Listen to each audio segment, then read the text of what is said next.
But the biggest criticism of Bitcoin, other than the fact that non-believers say it has no intrinsic value, is that it uses so much energy to mine. And so first of all, using energy is not a bad thing, Matt.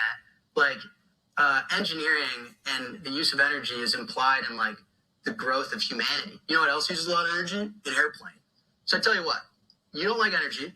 Next time you and the wife go to Europe, you take a kayak, I'll fly United. So it's just such an asinine, ridiculous, uninformed, uneducated opinion. Those are the kind of questions I ask. Sorry.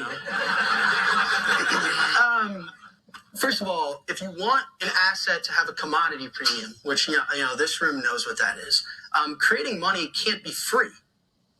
But guys, what are we talking about? Like the fact that if a lot of people want to create Bitcoin, it becomes more difficult is why the thing works. Have you lost your mind? Creating money cannot be free. And so, like, what do you mean it's just a stake in the network? So someone like BlackRock just buys stakes in the network? It's absolutely ridiculous. And then you also have to account for things like the laws of physics, which proof of work does. I mean, I think what Michael Saylor calls Bitcoin property and everything else not. In fact, the founder of Bitcoin, he, she, or they might be dead. And it's working really well, Matt. That's what Saylor means when it's a property. There's no liability relationship. Proof of stake, if proof of work is like, we finally got an airplane to fly. This is a quote of a friend of mine. Proof of stake is like, we know how to make it cheaper, faster, and less carbon efficient just by not flying. It's like, well, like, that's not like a competitor. That's just a totally different product. So, sorry, I got a little animated.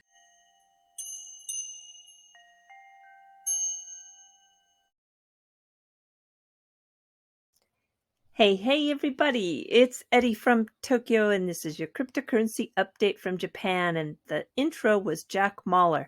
He was in New York today at the Bloomberg crypto event, and I just really couldn't believe my ears. As a Bitcoin holder since 2014, and currently, my largest percentage in my portfolio in terms of dollar value, I need to have a different poster child. I think this narrative is going to hurt Bitcoin, and I take that personally. Jack Mallers, Saylor, Max Kaiser, they're all harmful to my investment. XRP, a virtual currency so defined by the regulator FinCEN back in 2015, doesn't cost anything to create. The decentralized XRP ledger has no liability relationship, and you could say that it flies faster, cheaper, and more efficiently than the Bitcoin network or even the Lightning Network. Here is Chris Larsen on the same subject of Bitcoin and energy, speaking to Bloomberg yesterday. Now, I think this makes sense, not just for the energy usage, but to drive demand, which ultimately is connected to price. Have a listen. And I'd say to the Bitcoin community, look, if you can get a system that is equally secure, equally censorship resistant, but it's based on this powerful notion of miners now solving climate. I mean, you'd have to admit, wouldn't that be the greatest demand generator for the Bitcoin, asset? Everybody would want to own it. And the more the price went up, the more you're solving climate. And that's the reverse of what you have today. Bitcoin community should see the biggest risk to Bitcoin is climate is getting worse. We see the news every day. And Bitcoin is contributing to that. And this newer generation, this future generation that's not even born yet, how are they not going to reject that? And Bitcoin will be isolated, especially as Ethereum changes. So we need to be working on that and encouraging that new, kind of spirit of innovation. Frankly, I just don't get how the Bitcoin computer, the people that create, we're going to create the future, have turned into these extreme reactionaries that don't want to change anything. Come on, that is not what Silicon Valley, the technology community was built on. It was built on a can-do spirit. Let's get working. In this video, we're going to listen to a couple of more clips. One from the former chair of the SEC, which would be, Jay Clayton. But we have to see what the SEC is trying to do. They are doing their best to revoke the amici status granted to XRP holders and to bar attorney John Deaton from any further participation in the case. It's a heavily redacted document, and the arguments sink to a new low. It is so disingenuous, playing the victim. And yes, they are watching Linqto videos, YouTube, and Twitter to make their case. Attorney Jeremy Hogan said that he'll be able to make a video on this on Thursday or Friday.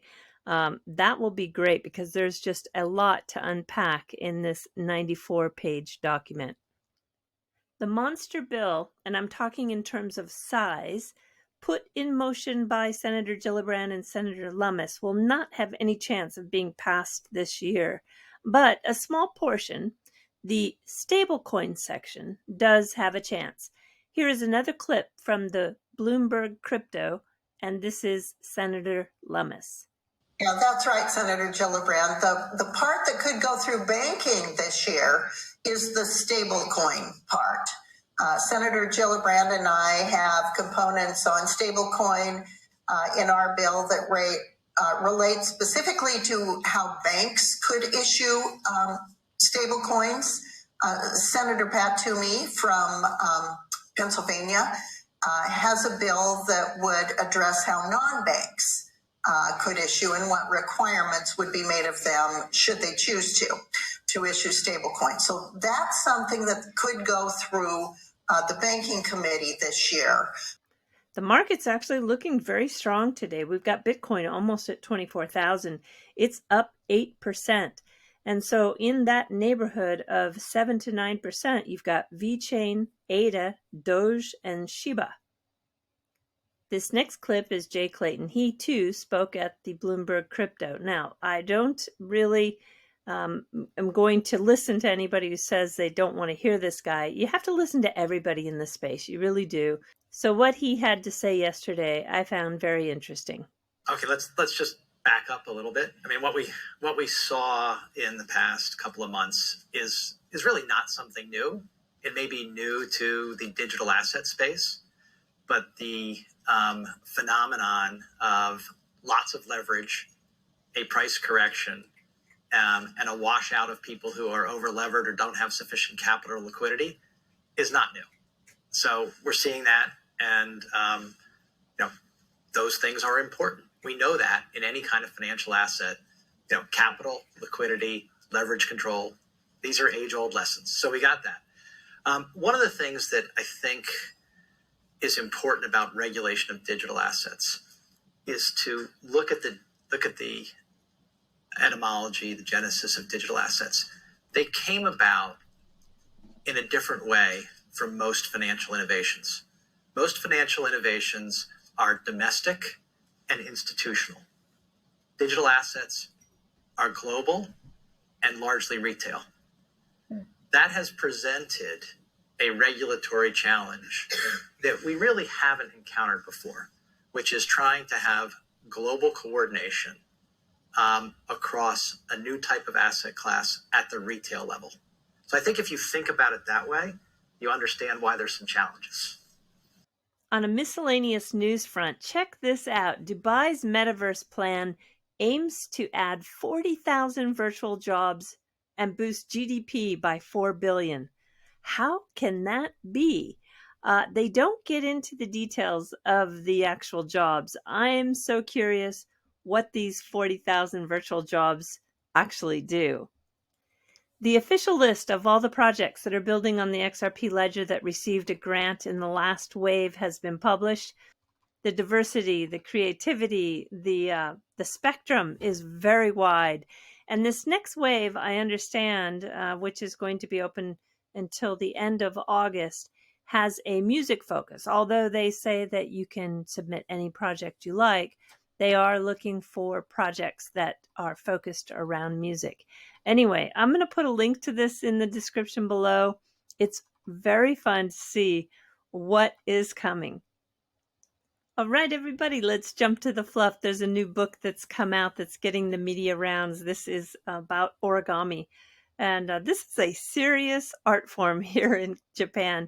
So earlier today, it sent me off on a tangent, and I started to look at the origami pictures on Twitter. There's a lot of creativity that's posted in the way of, well, here's an example.